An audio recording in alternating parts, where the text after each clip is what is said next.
All right. IBO Sports Network. Such a time as this. We're on Wednesday night because we were not here Tuesday night because we were getting ready for the Georgia Tech basketball game. There's a lot going on. We lost in 3 overtimes. Didn't get a lot of sleep last night, and whew, what a game. Wore me out. So we got a lot of going on. We got spring games been announced. We got baseball coming up February the 14th, which will be Valentine's Day, which is, God, less than 2 weeks away. And we got the basketball coming up. I mean, the ACC tournament, March Madness, and we'll be in the NCAA Big Dance. So there's a lot going on with sports. It's kind of like a downtime right now because we all wait on football, and it's like 206 days, but you got all this stuff going on in between. Just a little shout out to Pendleton Candy Company. They're sponsoring this show. We will post a link on our Facebook page and on our website. They have been nominated for Forbes Genuine Entrepreneurs of 2024, 2025. They started out 1,600 contestants. It's 24 hours left. They are in number 3. And if we win, I believe ours will actually be mentioned in the magazine. So I think that's kind of exciting. Also, we got a golf tournament coming up May 24th. So we got a lot of stuff to cover. And just stay tuned. We got some special announcements at the end. And I got Rowdy Tiger on here. Let's talk some Clemson football, Clemson baseball, Clemson basketball. Yeah, that game last night was it was frustrating to watch. They seemed like they started out sluggish, like they just, I don't know, it wasn't clicking. And it was kind of annoying watching them shoot all these 3-pointers when they didn't need to be shooting 3-pointers. I mean, to be honest, they had the game won in regulation. Yeah, they did. Instead, trying to go for the win, they go for a 3-point. And I don't know why. Why shoot a 3-point when you can get 2 to win the game? Then in the first overtime, same thing. Like seconds left on the clock.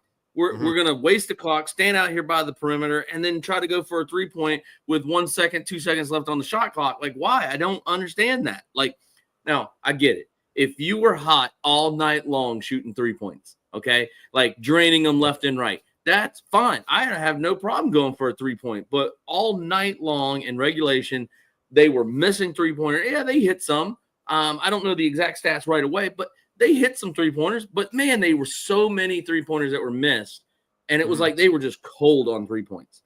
But, into the game, you drive to the basket, maybe you get a foul.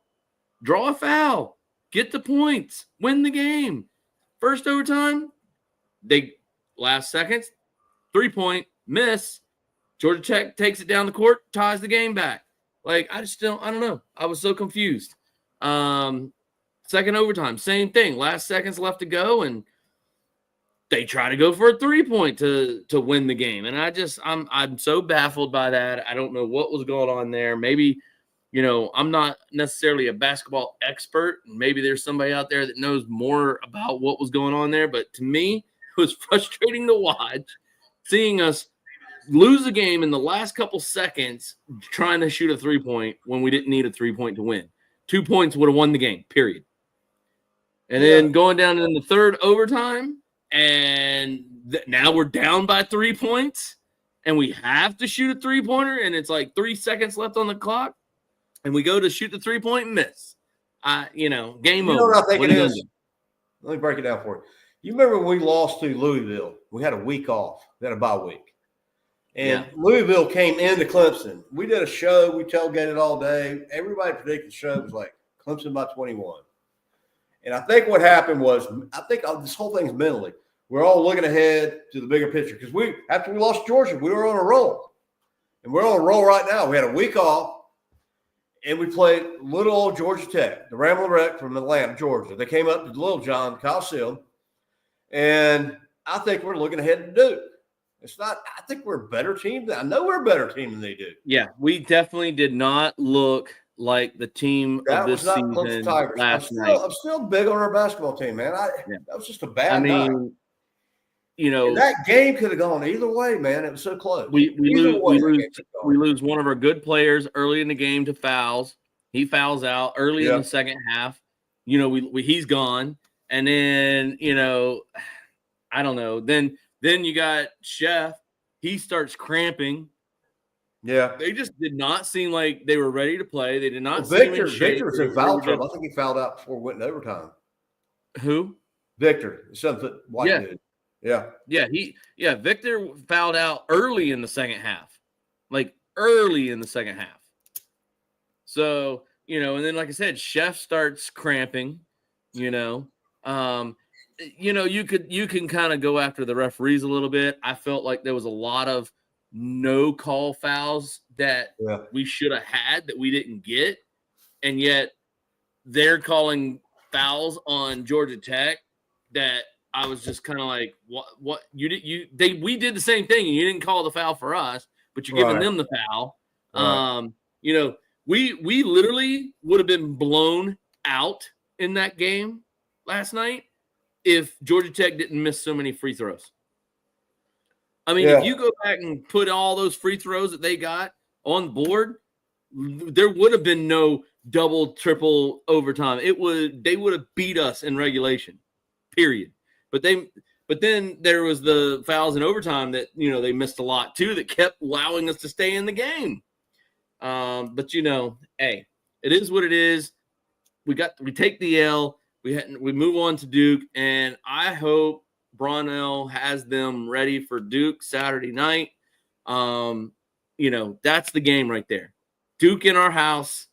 We win that game. It could literally propel our season to the next level. Tickets are going from $400 to $700 freaking dollars. That's crazy. I mean, that is not even.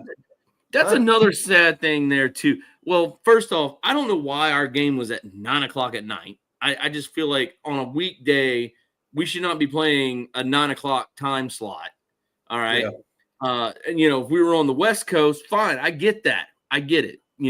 They're 4 hours behind us, 3 to 4 hours behind us. So I get playing 9:00 on the West Coast, but in our own home, we should not be having to play a game at 9:00. And tickets to the Georgia Tech game was so daggum cheap.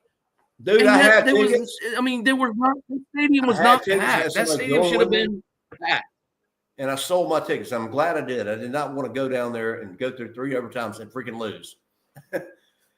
But I think what happened was basically Clemson went into that game too confident and didn't take Georgia Tech seriously. They're thinking about Duke, who's coming up this weekend. We're talking $700 a ticket, and they thought this is an easy game. And Georgia Tech was like, look, this is Clemson. We're going to bring them down. And they weren't ready. They weren't prepared. And I don't think they're the better team, but I think mentally, Georgia Tech just showed up more prepared than we were. Yeah. Well, I mean, like I said, you kind of can say it was a kind of a little bit of a trap game.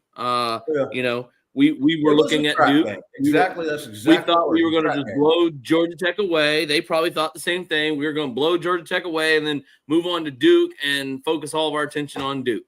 And, hey, one of the biggest things about Dabo Swinney and what he says about the football team, sometimes games humble you. And that game should have humbled them last night. And I hope they take that fire and go into the Duke game and just, put it. Dabo also said this: the only game that really matters is the game you're in.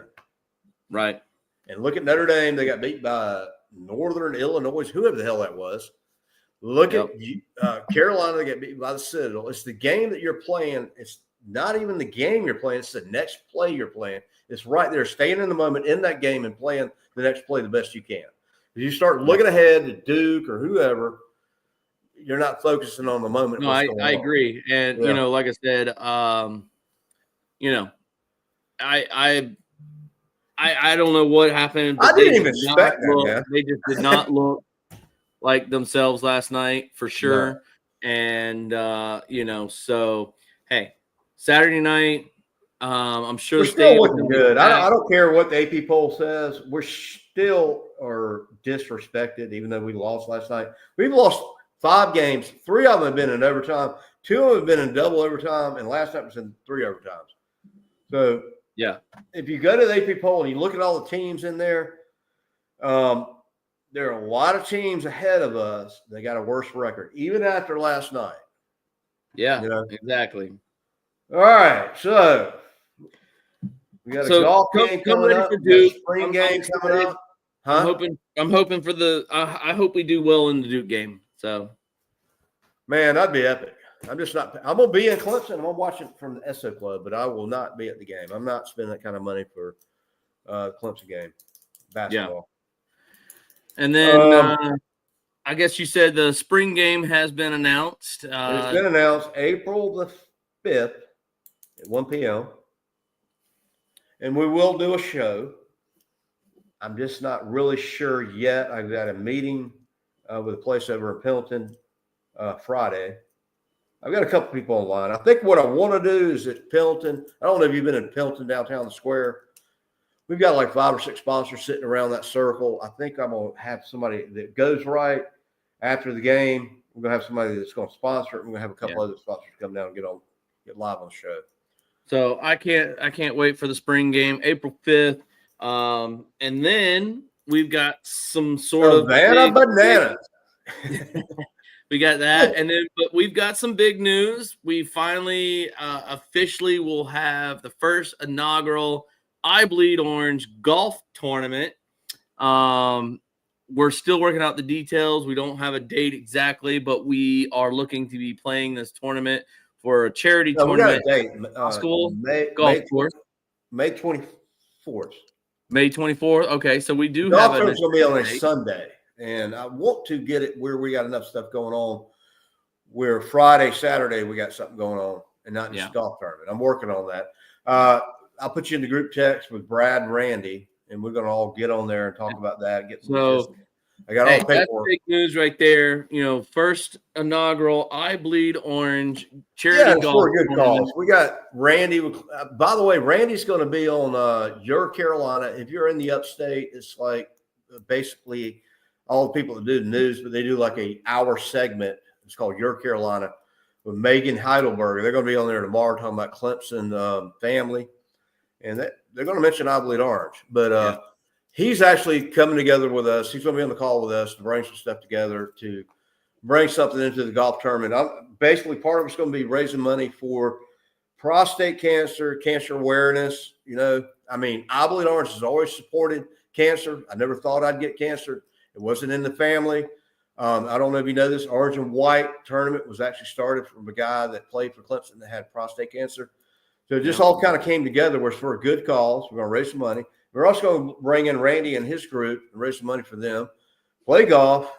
We've got a vendor coming out. We've already got a quote on the food, and everything's good to go. We just got to work out logistics. I'm excited about it. Yeah, but you know, hey, that's big news to have this first inaugural, you know, I Bleed Orange charity tournament, and I feel like, you know, great cause and what we're trying to do here, and you know, who knows, we might be able to get some guests to come in, and you know, some Clemson legends.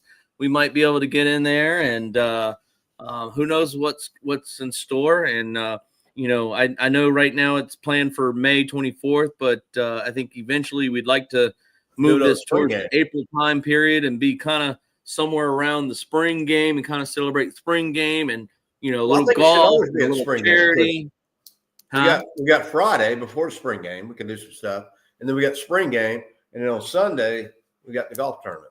Yeah, that's what I'm talking about. The guy, he's like the guy at the golf tournament. He's like, I mean, the golf course is like the best day to do something like this is Sunday. That's what he told me. Oh yeah, typically Sunday is the best day to do this. And you got to start somewhere. I mean, I Bleed Orange started with a flat tire, and it grew from where it's at now. I mean, we got to start somewhere, but we're going to make this thing happen, and we're going to make it go. And who knows? We might finally get our official Facebook page back, the one that had a lot of members in it. I can't get her. I still can't. I can't get over that still. Yeah. I mean, you go for 35,000. And if anybody watching this show, anybody listening or watching to this show, you know, if you were originally in an I Bleed Orange Facebook page that had over 30,000 something members in it, and also you're not seeing it, come find the new one. We had to start a new one, but you know, we're growing it back again.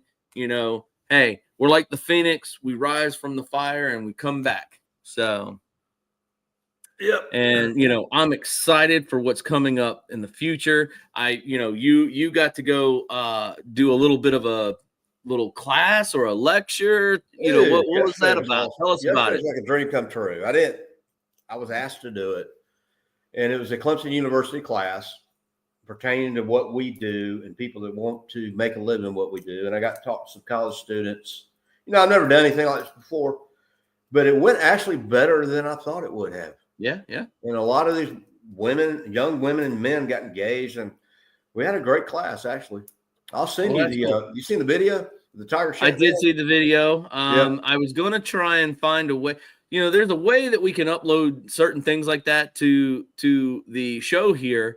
But I'm not the biggest on tech for this platform yet, and I'm still trying to learn it. But I'm hoping that our tech guy that our tech guy Sean's the best guy ever. We might be able to get him to in the future be able to kind of give us insight on how to run this platform a little bit better and kind of play. So like I could have played that little video clip that you sent me the other day, and kind if you want to, me and Sean get on a 3-way call and talk about it. Absolutely. He's really freaking good. He's one of the best, man. Yeah, this platform that we use is a pretty cool platform, and there's a lot of options, a lot of things that you can do. So it could be better. Yeah, I just gotta learn this platform a little bit more, and but you know what? This is what happens when you're in a groundbreaking podcast show, starting from scratch, and where are we now? 7 years of I Bleed Orange as a group, and things just move so fast that 7 years as a group. Yeah. Well, 8 years as the idea of I Bleed Orange Facebook page that turned into group, 7 years, and about 3 years of the sports network.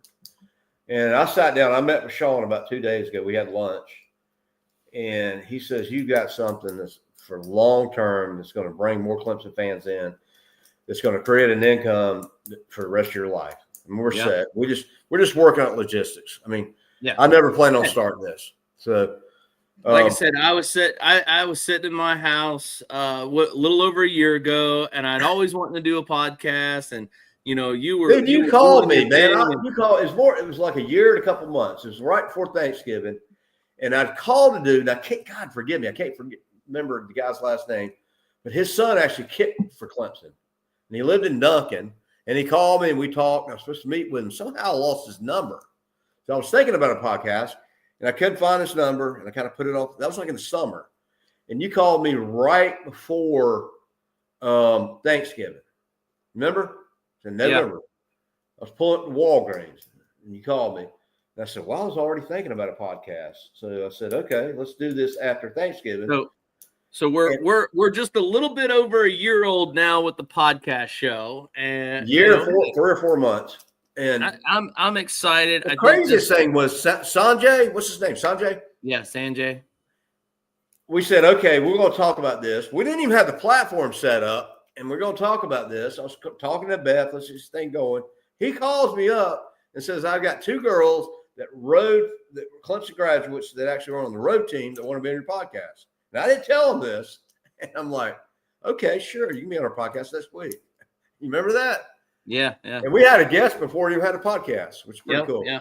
Which, speaking of, I would love to get the rowing team ladies back on and get a recap of how their competition went and challenges that they faced and all of that good stuff. The what was it? The United Row team and Anna and who? Anna. Oh, I'm horrible with names. I have to write it down. I'd have to write it down. But just thinking about, going back to our first show with having them on as our first guest, they said a Guinness Book World Record. Yeah, that's what I'm saying. Like, they're I would love to. They were going to be at the Orange and White weekend, but the logistics didn't work out. Yeah, they got back to Clemson, that area, like a day or two afterwards. Well, we definitely got to get them back on and talk to them about their trip, the race that they embarked in. Or embarked on, I should say. Yeah.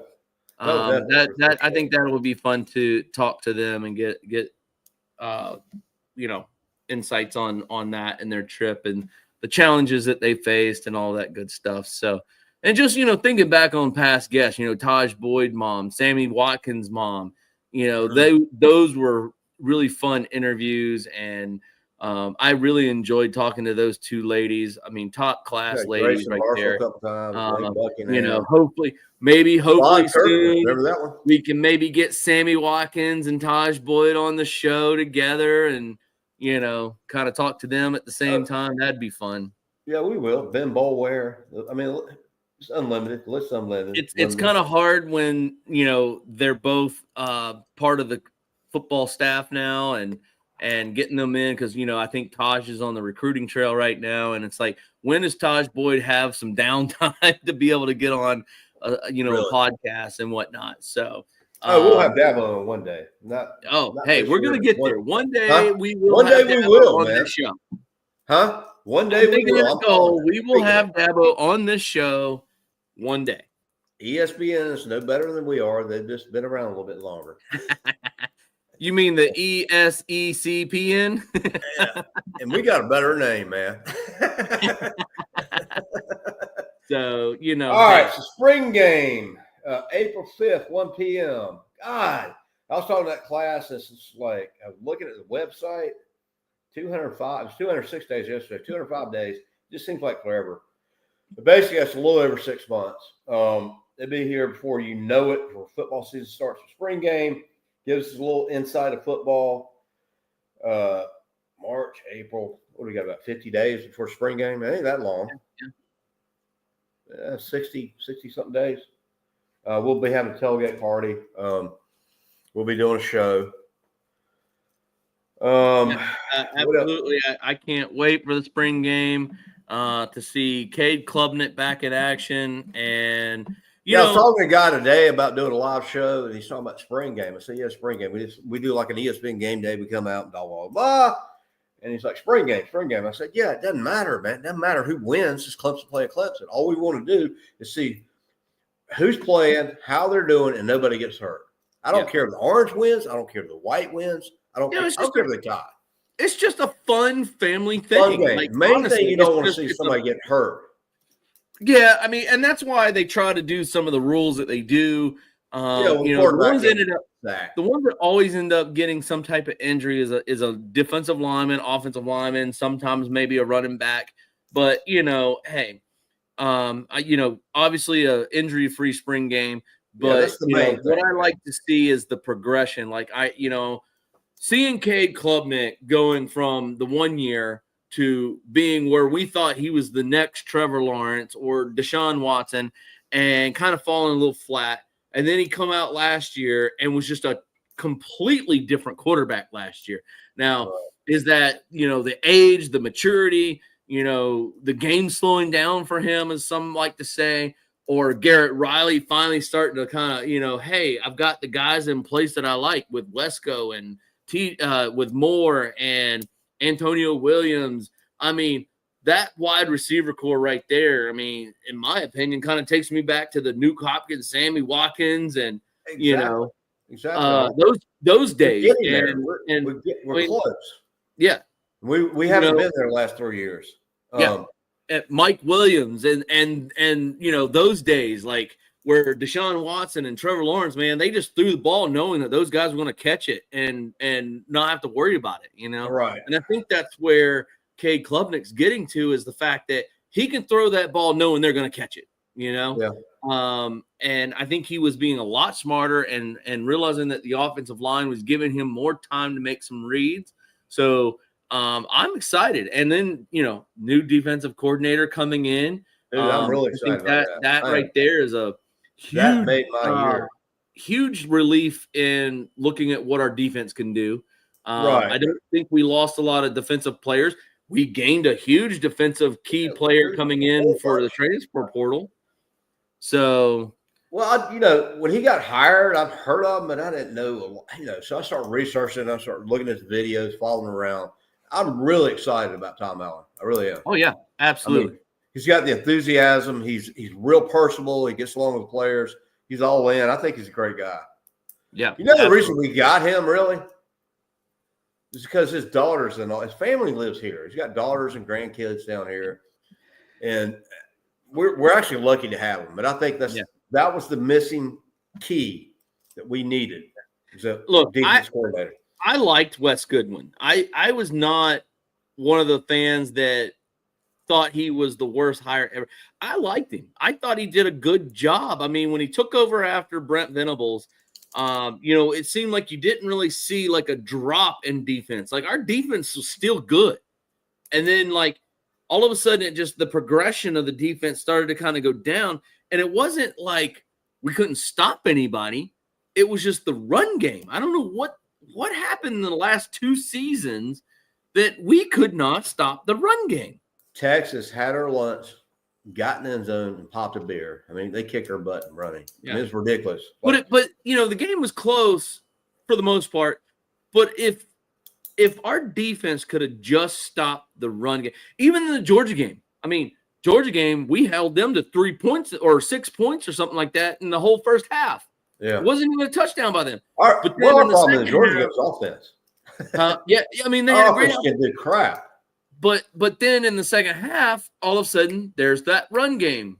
Boom. Georgia's like busting off 10 yards, 15 yards, 20-yard runs.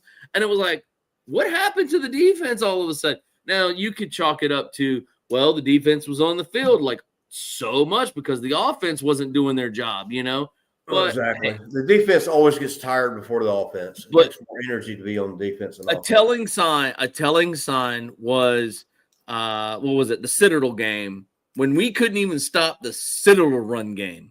Now, granted, they were a triple option team, and Brent Venables was like the triple option assassin. Like I have never seen a coach stop a triple option like Coach Venables did. Versus anybody. I mean, that man. I wish I could go back and relive those days. Do you remember? Hey, listen. That defense, that team with Brent Venables and Deshaun and Trevor, that whole configuration. You remember? Awesome, go back. Freaking Power Rangers.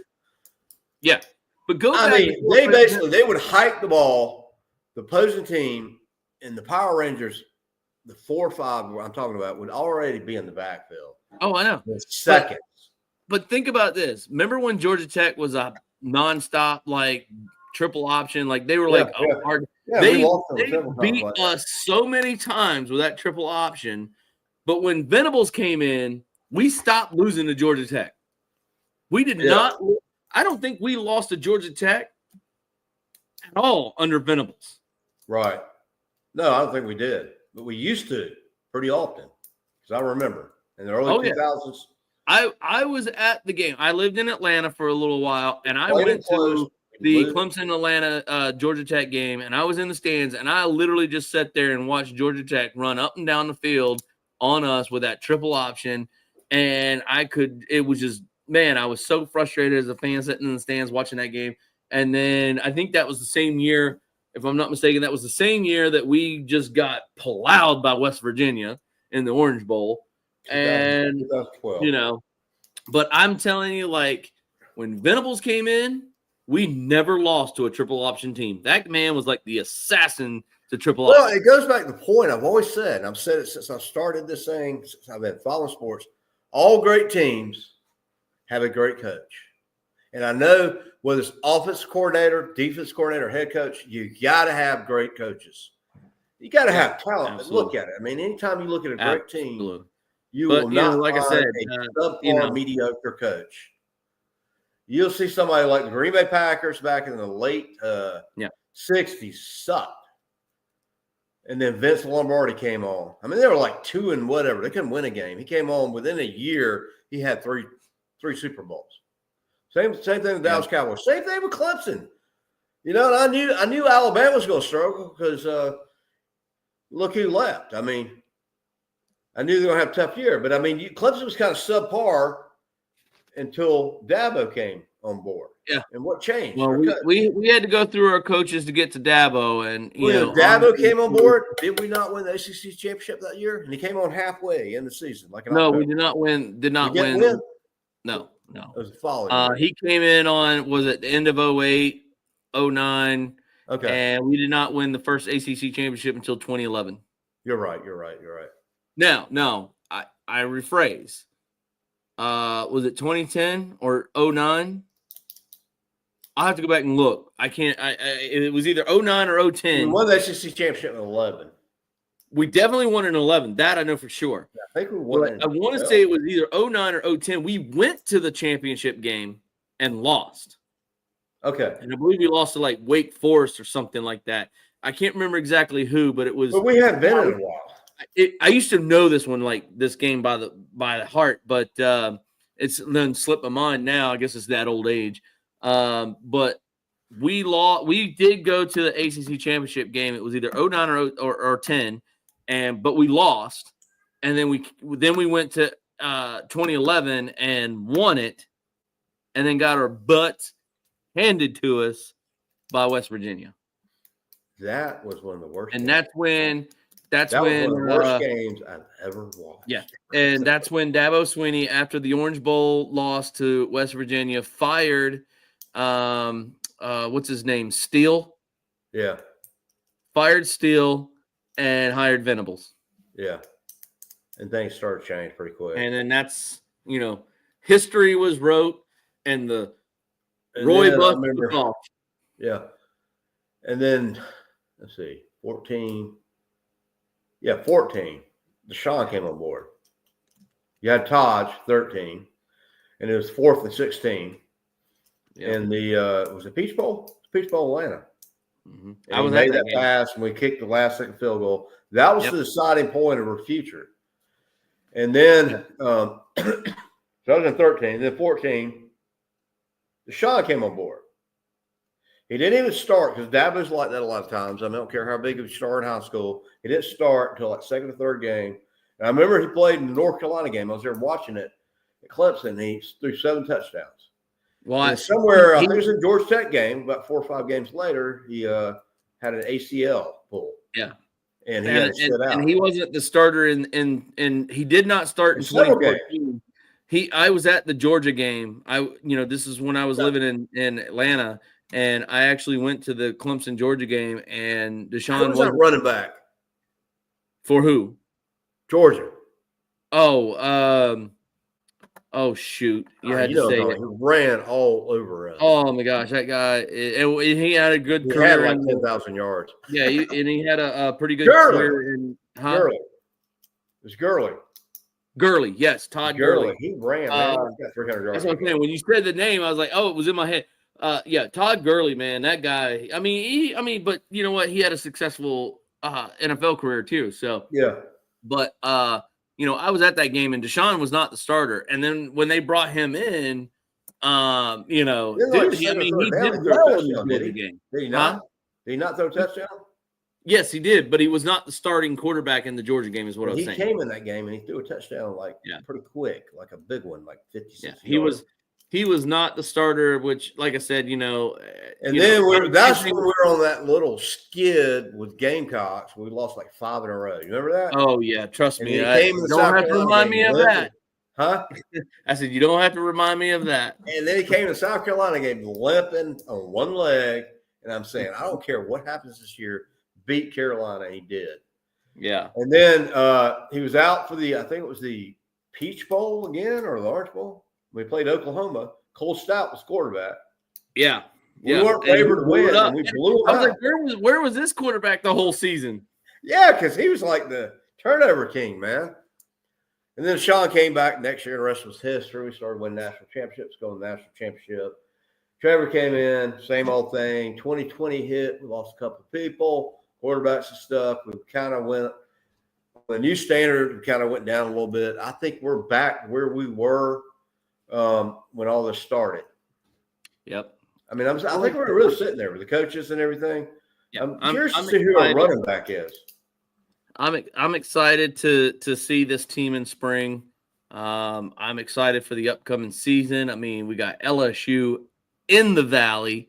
We can show them who the real Death Valley is and the real Tigers are.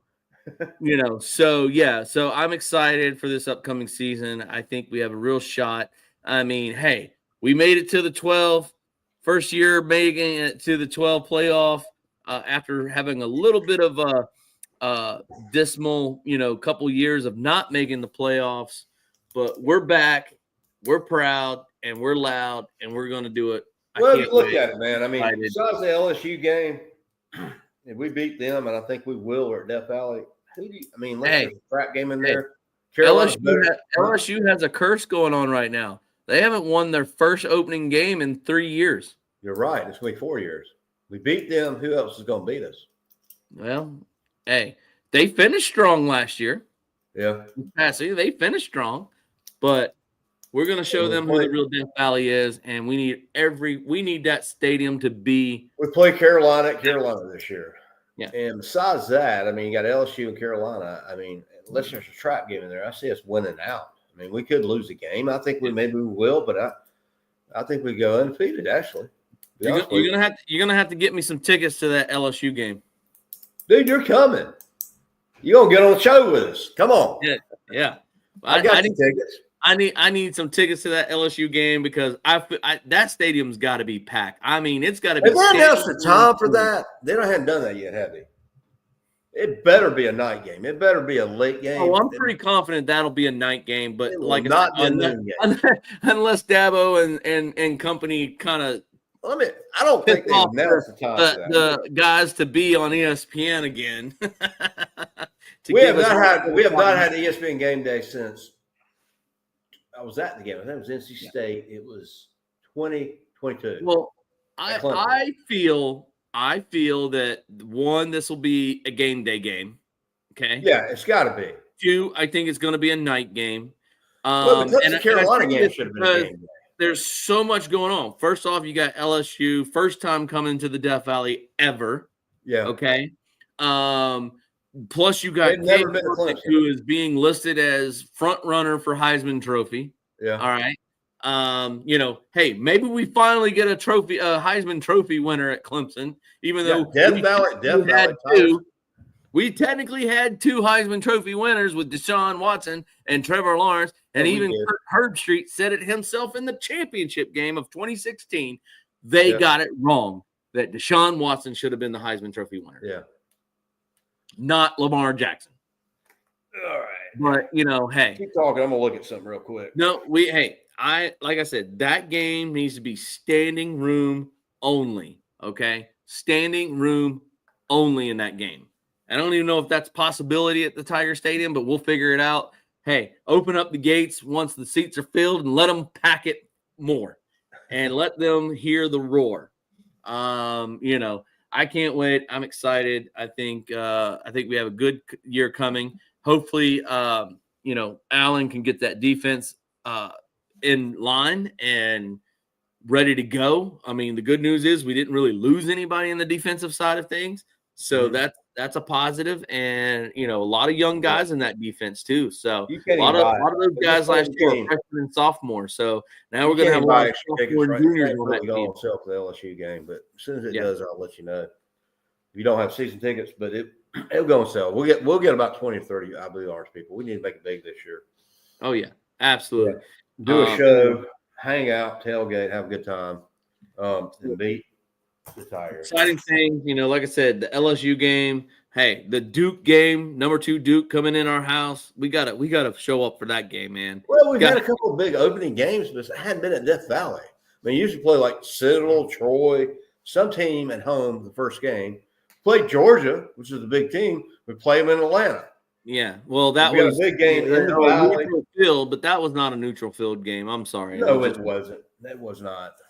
When Athens is only 45 minutes away and Clemson's like 2.5 hours away, like how's that? The University of Georgia, we're playing in Georgia. That's all I need to say. When you had Humville, you know what's funny? That Clemson and Georgia are closer together than them playing in Atlanta. You might as well just go play in Georgia, play in Athens. Yeah, Georgia's. I'm in Spartanburg. I'm about 50 miles from Greenwood, South Carolina. Yeah. Which is near the Georgia border, and it's like another 20, 30 miles. It's not that far, man. Yeah. It's not. Like I said, 45 minutes from downtown Atlanta, depending on the traffic. But, All right. Exciting things coming up. Lot going on. We're kind of in the mix. Lot going on. A lot of new things coming. A lot of great things coming. What do you say? What do you like to say, Josh? The fastest growing network in the nation. We are the fastest growing, most exciting sports network in the nation. There you go. Ours, baby. The best is yet to come. All right, come tune into us next week when we do another live show. Kim for Forbes Magazine, get us in the magazine. She said if we win, that I believe Lawrence will actually be mentioned in Forbes. This is Forbes 500. You've heard of them, right? Yeah. She started out, I met her like a week or two before she started company, and they've gone from the number one candy company in South Carolina. They've been on several newscasting stations. They've been in several magazines. They were in Times Square on the billboard, and they got elected. And there were 1,600 people actually that got elected this Forbes thing. She is sitting at number 3 right now, and we got like 24 hours. Yeah, it's vote. You vote once. You vote once. You get 2 votes, and we're in 3rd place. Nice, awesome. So if we win, we'll do something for IBO Bleed Orange. But anyways, they'll mention us in the magazine, which I think is pretty cool. Yep. Stay tuned for our live show for the spring game. More information. It's about bananas. All right. Tune in next week. Tune in next week. We got more to talk about. Hopefully, we have a good big win against Duke to talk about. Hey, go Tigers. Go Tigers.